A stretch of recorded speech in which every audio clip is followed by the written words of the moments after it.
పైడి గొలుసు ఎల్లో పగడాలంటి పాపల్లో నిండా 9 ఒత్తుల్లో పండే నోచె నోముల్లో నిండా 9 ఒత్తుల్లో పండే నోచె నోముల్లో పురుగు పూల మేనాలో గురిగి తంగెడు పూలో సత్తు ముందు సారల్లో తరలిపోయే తిల్లో వాయినాల పంచంగా ఏడాది ఎదురు చూడంగా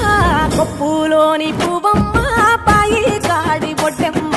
కొప్పులోని పువ్వమ్మ పాయి కాడి బొడ్డెమ్మ గంగా దాటిపోకమ్మ